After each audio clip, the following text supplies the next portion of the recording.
What I'd like to do today is first say a few very brief words about ethics in general, obviously, and I'd then like to focus in on a selection of current and future ethical challenges.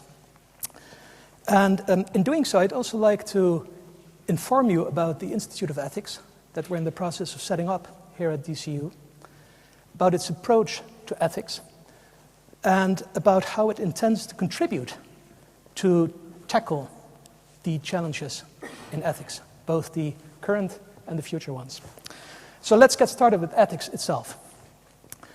Socrates, here, in the 5th century BC, was the first big philosopher, great philosopher, to really focus on ethical issues in a systematic and rational way. So that's 2,500 years ago. And what he would do, typically, is stroll around on the agora, on the marketplace in Athens, which at that time, 5th century BC, was the center of civic life. So everybody important was at that marketplace. He would be there with a group of students, and he would then engage people from the establishment, powerful people, in ethical discussions. So he might enter into a discussion with the general, for example, about the virtue of courage.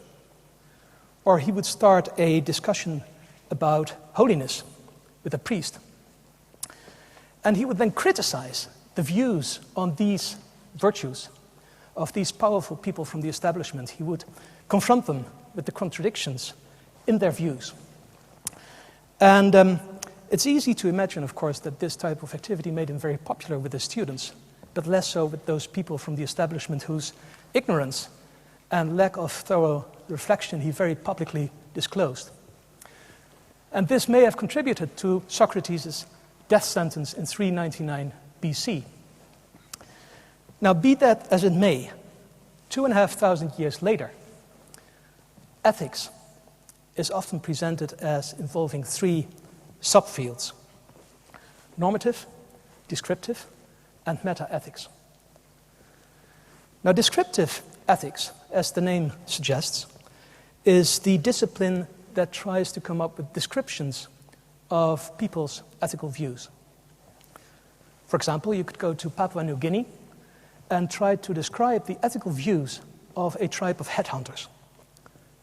Now, luckily, this is not the type of activity that philosophers such as myself do engage in, but this would rather be done by social scientists, by sociologists, by cultural anthropologists, by ethnographers. So this is descriptive ethics. Normative ethics tries to come up with norms, with standards, rules or principles of good and bad, of right and wrong. For example, the 10 Commandments can be seen as a set of normative ethical principles.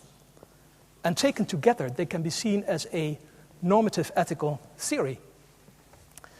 And meta-ethics, finally, is a discipline that reflects on methods in ethics, epistemology, what are the sources of ethical knowledge? Is there something as ethical knowledge at all? Or is it all subjective? And what are the basic concepts of ethics? So that's meta-ethics. Now, the Institute of Ethics at Dublin City University will mainly focus on normative ethics. And if you look at normative ethics again, there are basically three main issues that we're interested in. The first is the issue of value. What is really valuable? And it's important to realize that if an ethicist talks about value, he or she is mainly interested in what is called intrinsic value, in contrast to extrinsic or instrumental value, which a thing might have as an instrument to achieve something else. But intrinsic value is the value a thing has as such in itself. For example, one of the most dominant theories historically about intrinsic value has been hedonism, from the Greek word hedone, stating that the only intrinsically valuable thing is hedone, which means pleasure or happiness.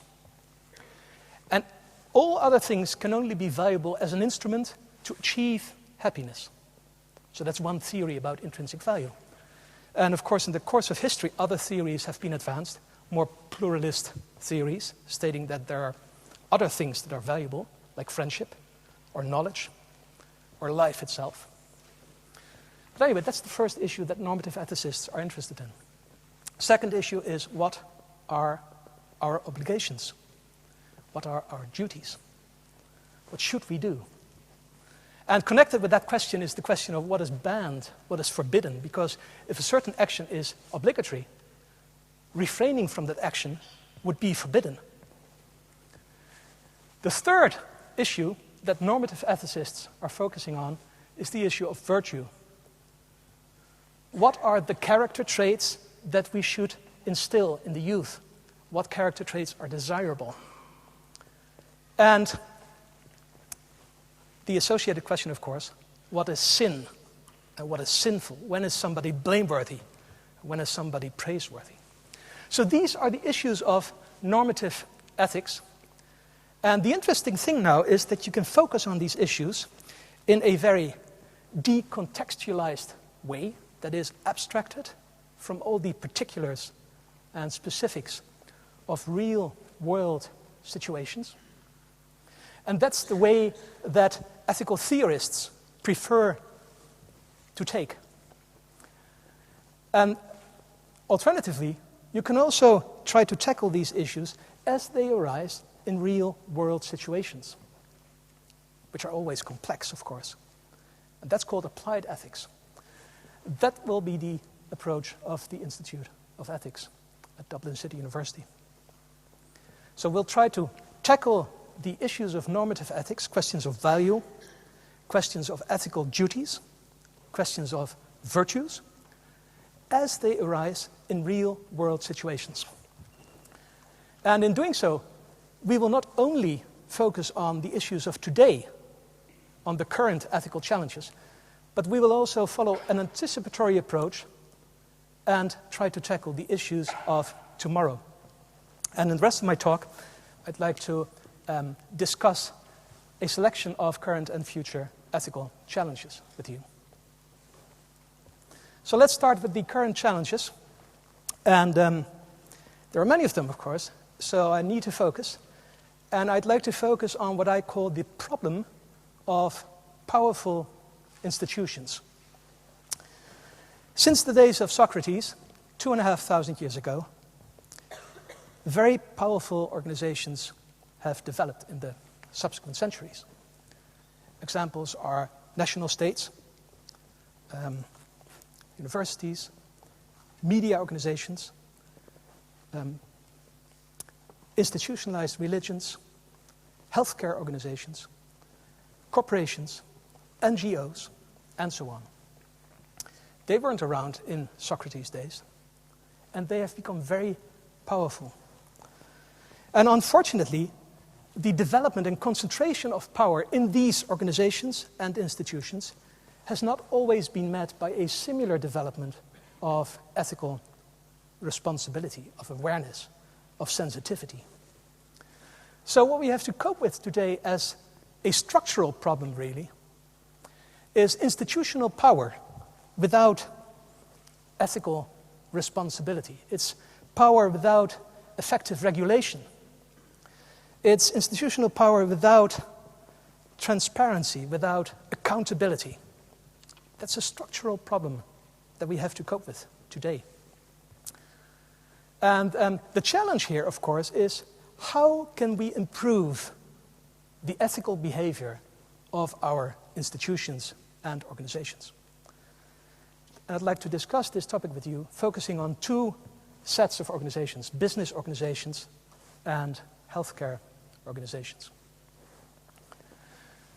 Now, we all know many of the issues that are being discussed in business and industry because with the credit crunch, of course, there was quite a lot of attention for these issues. Issues like executive remuneration, the bonuses, truthfulness, deceit, fraud, corruption, whistleblowing, and so on. And often these and similar issues are being discussed through the lens of corporate social responsibility. And if you look at the literature about corporate social responsibility, there is a narrow and a broad view.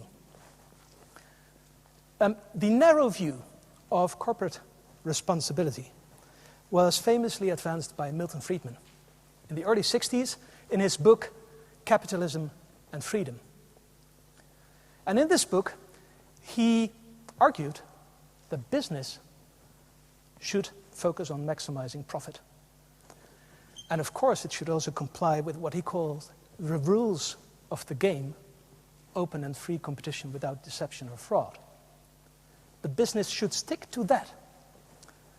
And only then Adam Smith's invisible hand can see to it that the overall economic well-being is maximized. So this was an extremely libertarian view on the responsibility of corporations, Milton Friedman. And it triggered a lot of discussion at that time. And as a result, arguments were being advanced that argued for a broader view of corporate responsibility. For example, Melvin Anson argued that business is governed by an implicit social contract, whereby the public grants certain rights and privileges to business, to corporations, but then expects in return that those corporations promote the social good. It's a contract. And similarly, Keith Davis argued that social responsibility arises from social power. And indeed, if we look at the corporations of today, they bear little resemblance with the kind of business operations that Adam Smith was discussing in his Wealth of Nations. They are huge, really. Often they are global operations. They're active 24/7. They are influencing our lives on a daily basis quite significantly. And with that hugely increased power comes responsibility. So if you look at the literature, the scholarly scene today, most scholars would hold a broad view of corporate responsibility. And they would argue that business has a number of responsibilities in addition to maximizing profits, such as ethical duties towards customers or suppliers. And there even seems to be a business case for the broad view. First, empirical studies have indicated that there is a positive correlation between socially responsible corporate behavior and financial success. And also society today simply requires that business behaves ethically.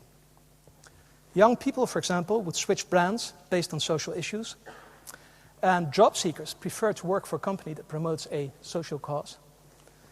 And the public today, of course, really demands that financial institutions do not only focus on short-term financial profit, but to also take care of the customers to whom they sell financial products, and indeed do feel responsible for the broader societal effects of their actions, which can be devastating. We have seen that in the last year and a half.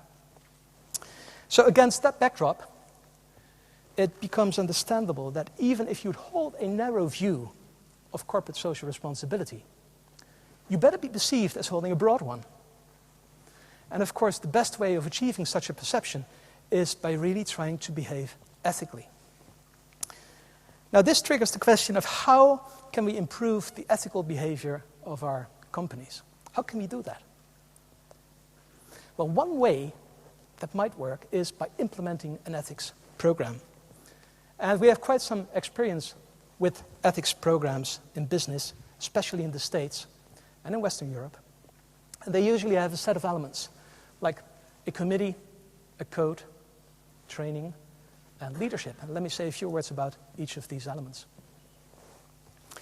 If you want to establish an ethics program in your company, it's important to establish a high-ranking committee first that develops the code, enforces the code. That means it sanctions violations of the code. And that, on a regular basis, of course, updates the ethics code of the company. Codes themselves come in two kinds. You can either choose to develop a so-called stakeholder-based code, in which you stipulate your ethical duties towards a range of parties that might be affected by the actions of your business operation, the stakeholders, like employees, customers, and suppliers. Alternatively, you can also choose to develop what is called an issues-based code, in which you describe the take of your company towards a range of ethically interesting issues, such as conflicts of interest, harassment and discrimination, and gifts and entertainment. Now, if you have a committee and you've developed a code, the next thing that is important is to train the employees. And indeed, a part of all employee training should focus on ethics. You will want to introduce the basic approaches and concepts of ethics. You'll want to discuss the code that you've developed and explain things when there are unclarities. And it's important to train the skills of your employees to deal with ethical issues. They should be able to identify ethical problems, for example. And you can give them the instruments to reflect on these problems, to discuss them in a fruitful and productive manner. Now, the last element is ethical leadership. And this is very important because we all know that the leadership in an organization influences corporate culture in a significant way, which has to do with how people get ahead in the company, what conduct is really rewarded, and what values and what virtues are being instilled in the employees. And you can have the most beautiful code of ethics in the world, but if the leadership is not ethical, if the leadership is behaving immorally, that will have a negative influence on your corporate culture, and the code will not be worth the paper that is written on. And that's exactly what happened in Enron. And you can see that in this very brilliant documentary movie, Enron, the smartest guys in the room.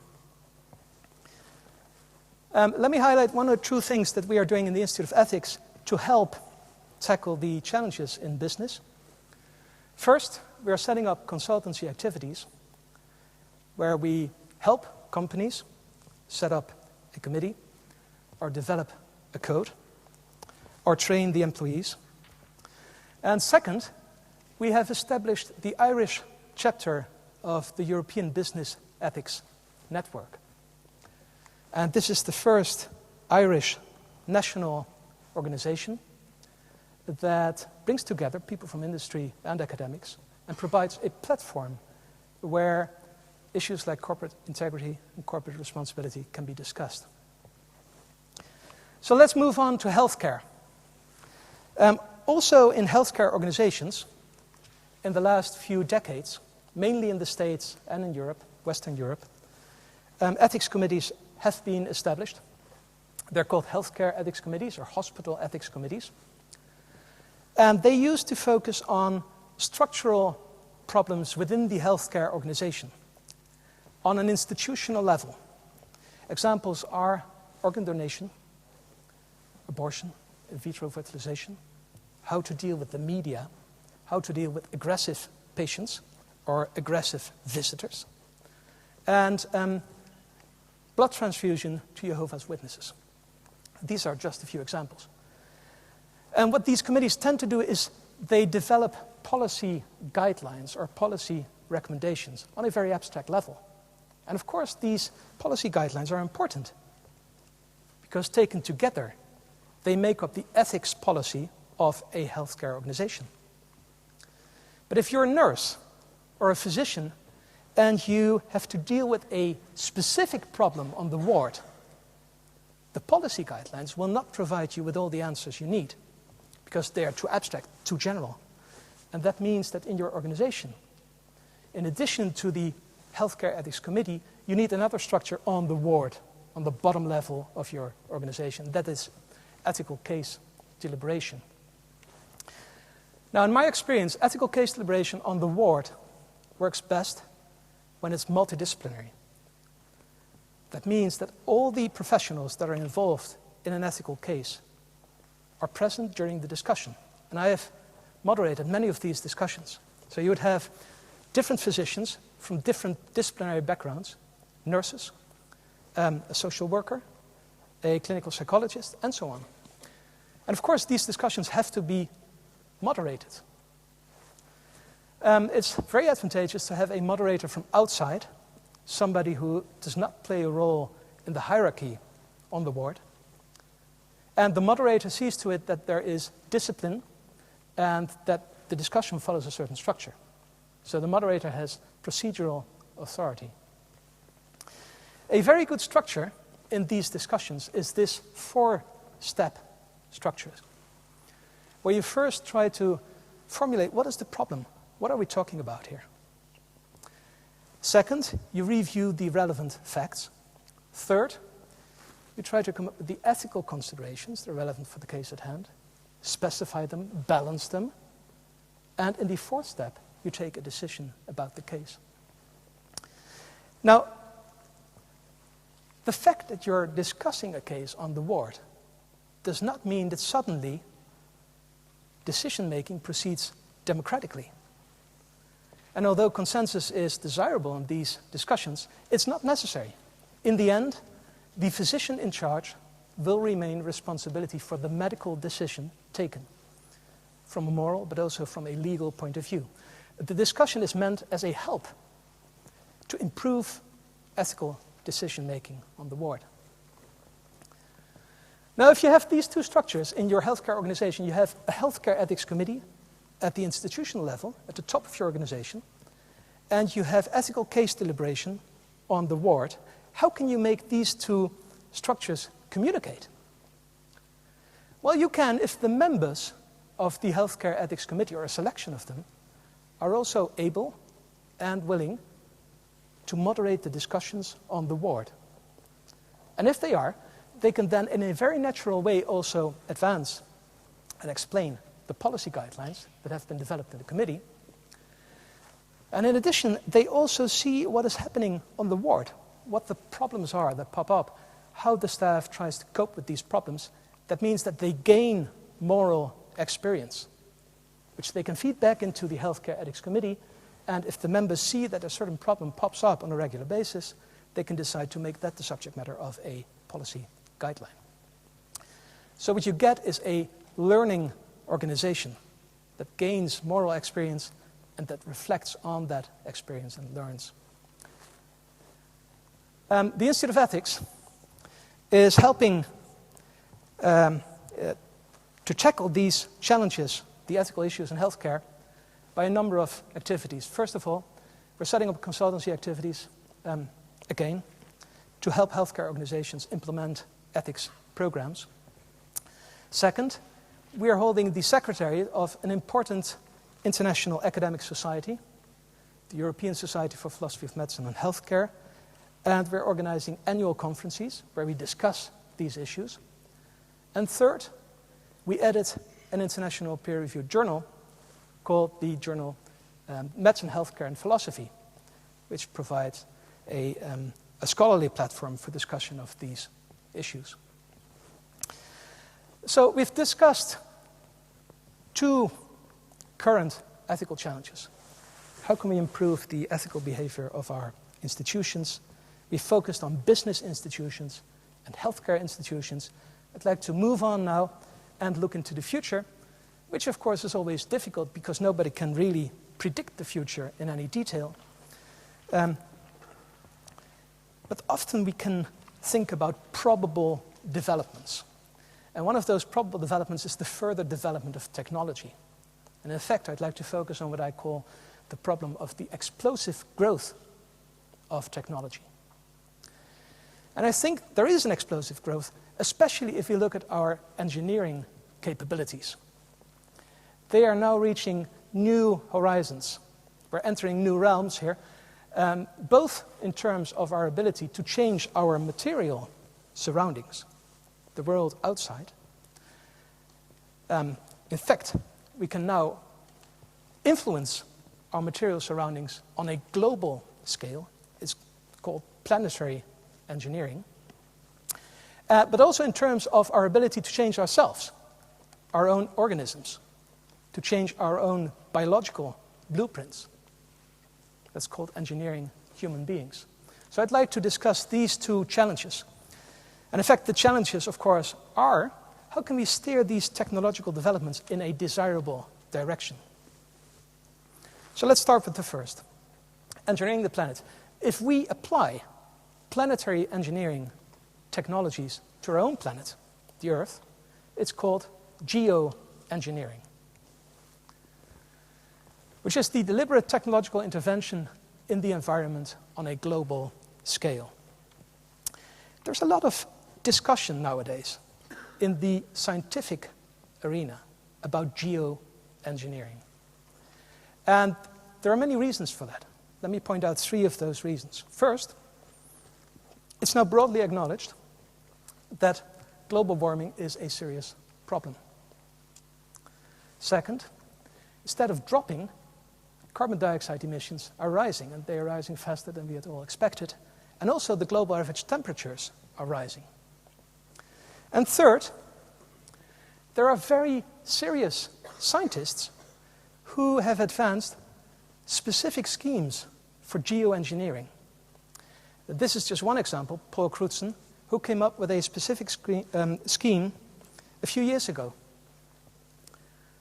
And Paul Crutzen is a Nobel Prize winning chemist, so you have to take this scholar serious. So there is discussion about geoengineering in the scientific realm. We're also on the brink of tackling this problem in the political arena. A few months ago, we could read in The Guardian that, quote, the global warming situation has become so dire that Barack Obama's chief scientific advisor has raised with the president the possibility of massive-scale technological fixes to alter the climate, known as geoengineering. So at the moment, politicians are being briefed by scientists about this new technology. And you can predict that in the next months or years, this will be a huge political discussion about geoengineering. Now, what's it about? There are basically 2 kinds of proposals here. The first set of proposals attempts to reduce the solar energy that reaches the Earth, thus cooling the Earth. The second category of proposals tries to remove greenhouse gases from the atmosphere, thus increasing the amount of heat that can escape from the Earth. Let me give you a few examples. The first is space-based sunshades. You put mirrors or other structures up into space at a point between the Earth and the Sun, where the gravitational pull of the Earth exactly equals that of the Sun, so that these structures will stay put there. They will basically have a very similar orbit around the Sun as the Earth has. And they will then reflect a certain percentage of the solar energy, thus cooling the Earth. That's the idea. The second proposal involves megatons of sulfur dioxide that are delivered into the stratosphere, and they then form clouds of sulfur droplets that block the sunlight. And we know that it might work because this is basically what happens after a natural volcano eruption. So, for example, in 1991, Mount Pinatubo erupted on the Philippines, and we could see a significant drop of global average temperatures in the northern hemisphere for a couple of years. And this, in fact, is the scheme that Paul Crutzen, whom I mentioned a few minutes ago, came up with. There are also proposals that try to remove greenhouse gases from the atmosphere. This is one example, iron fertilization of the oceans, where you put iron into the ocean to boost phytoplankton blooms, and they then extract carbon dioxide from the atmosphere. And a last example involves artificial trees that, again, extract carbon dioxide from the air, which is then stored in deep geological formations or in the deep ocean. Now, the ethical debate about geoengineering is really about the question of whether it's ethically allowed to further develop this technology and apply it. And there are very powerful arguments in favor of further developing this technology.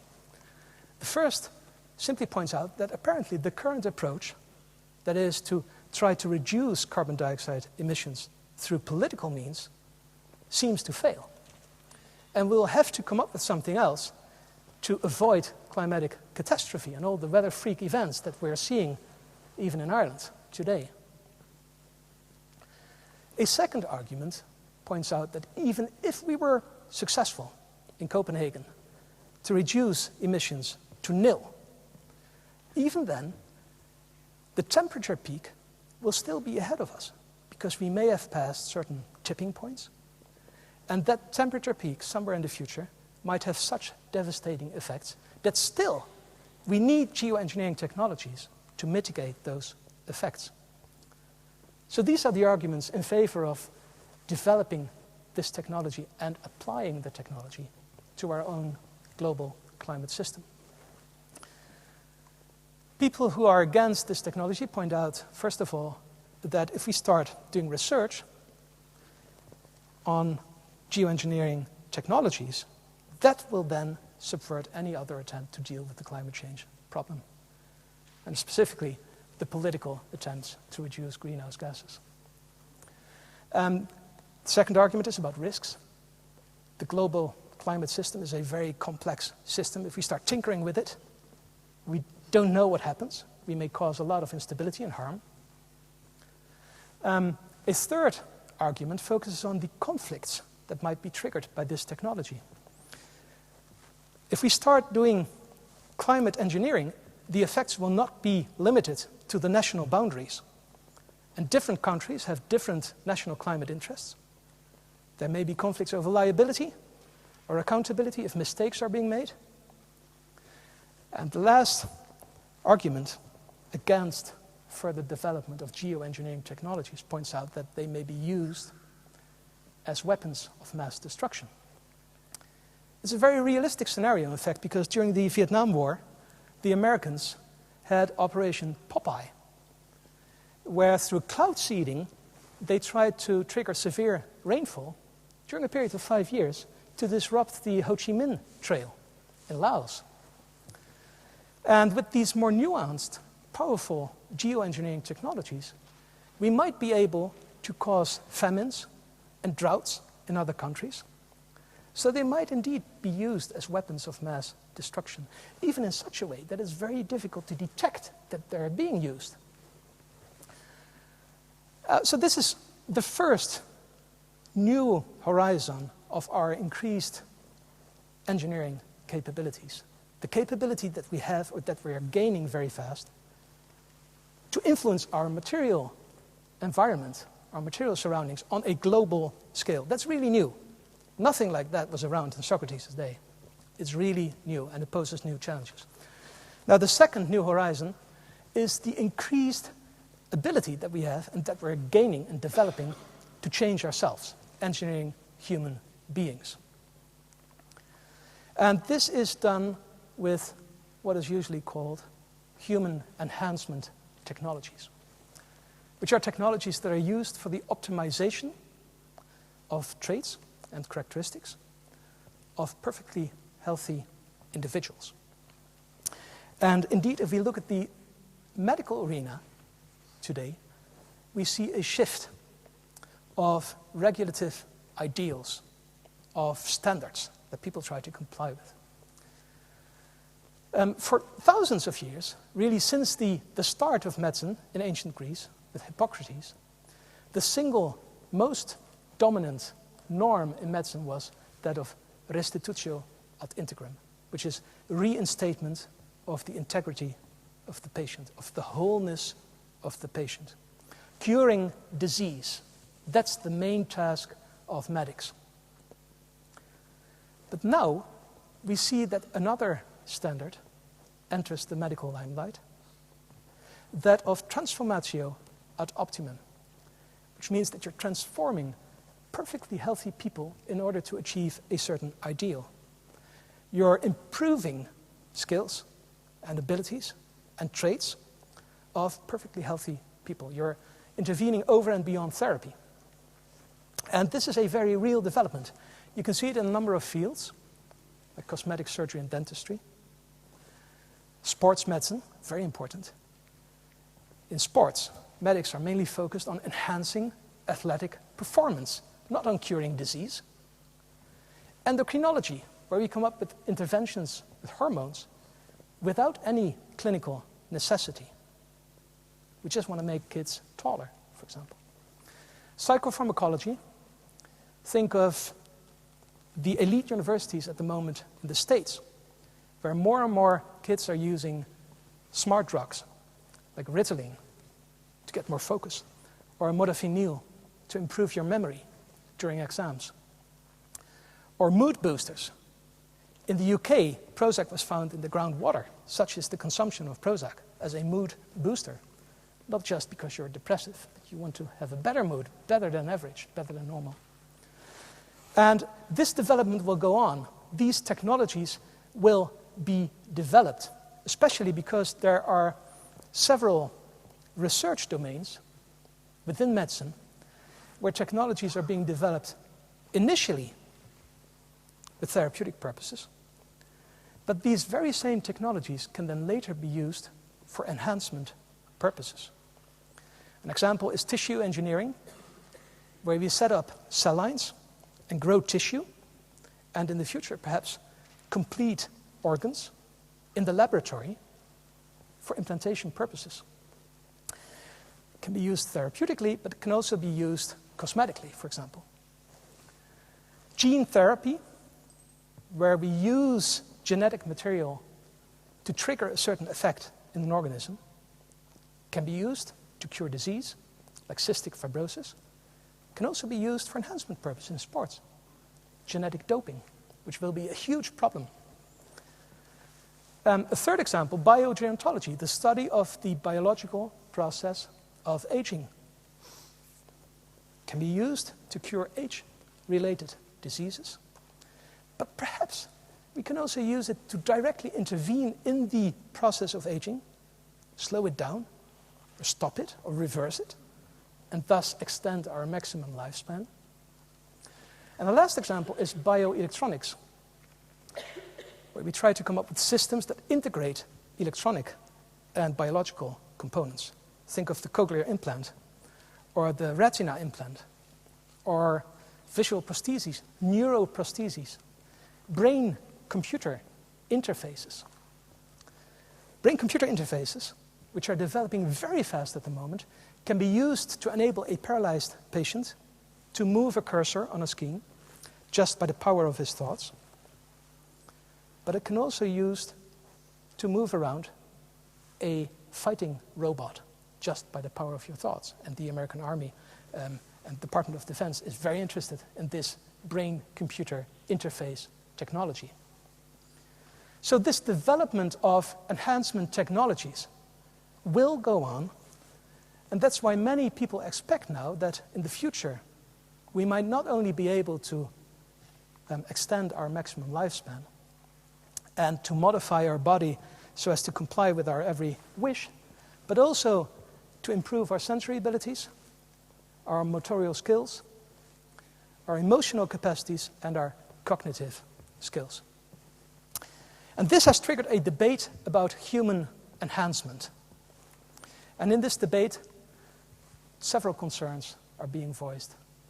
The first, of course, is safety. How safe are these technologies? Will the benefits outweigh the risks and the harms? Important. There's a concern over justice. If only the rich have access to these technologies, they can then improve their privileged position, and the gap between the rich and the poor might increase. There's a concern about coercion. If you would all start to use smart drugs, I, as a non-user, would feel the pressure to start using smart drugs as well, just to keep up with my audience and with my colleagues. But also in certain professions, like the army, or surgery, or pilots, the pressure might be immense to start using certain drugs that improve performance. So we need a discussion about this. How can we regulate these enhancement technologies? How can we avoid undue pressure for people in certain professions? And a last argument is that of a one-sided focus that might develop if we start to look for technological fixes of self-improvement. We might neglect more traditional ways to improve ourselves, such as physical exercise or intellectual study. And there even is a worry about a long-term effect of these technologies. Post-humanity. There's a serious debate about this. The idea being that natural evolution, of course, has triggered a sequence of species. If you look at our ancestors, first we were Homo habilis, then Homo erectus, then Homo sapiens. And if we wait long enough, there will be a post-human species. But now we have these technologies. We might intervene in that evolutionary process. We might change human beings to such an extent that it will be difficult to still call them human.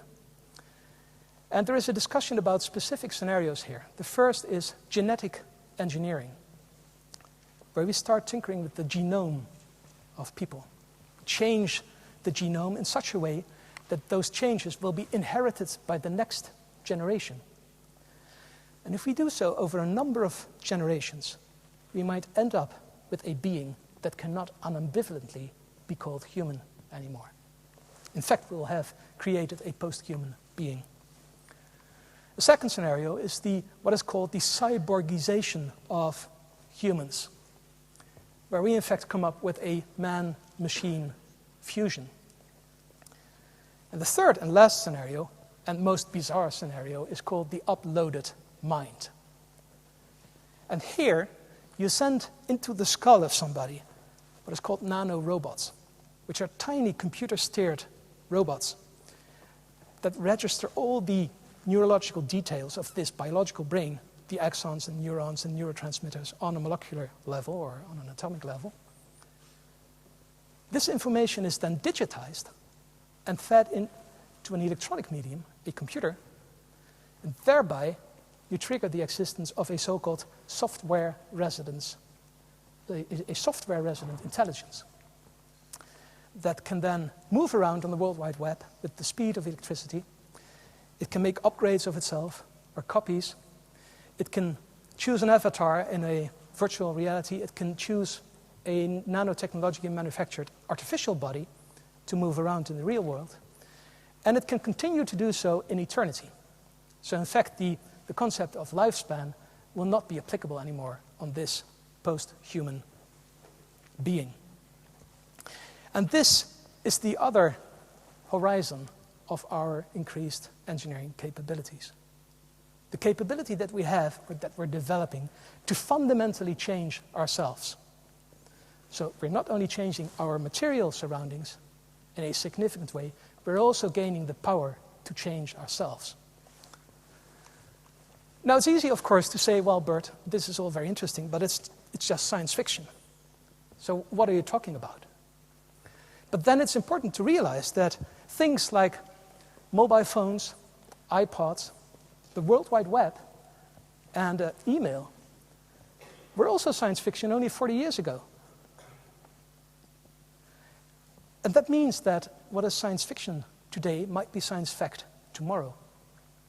And that's why it's important in ethics to also follow an anticipatory approach, look into the future, because it's really the only way to develop regulatory frameworks, policies, that might steer these emerging technologies into desirable directions based on ethical analyses.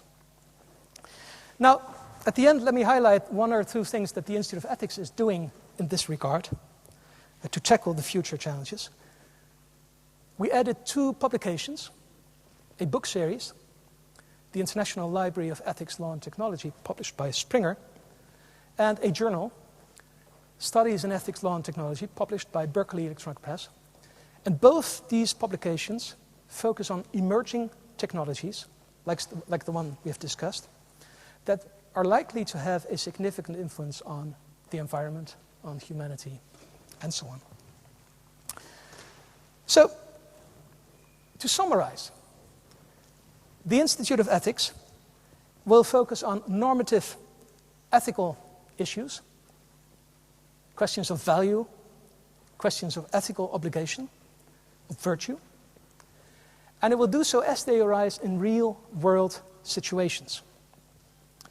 And it's very ambitious. So we try to cover a broad variety of contexts in which those issues might arise, like the media, or government, or business, science, healthcare, technology. And in doing so, we'll not only focus on the issues of today, but again, we will also follow an anticipatory approach so as to enable regulatory frameworks and policies that might steer, especially technological developments, in desirable directions. Thanks for your attention.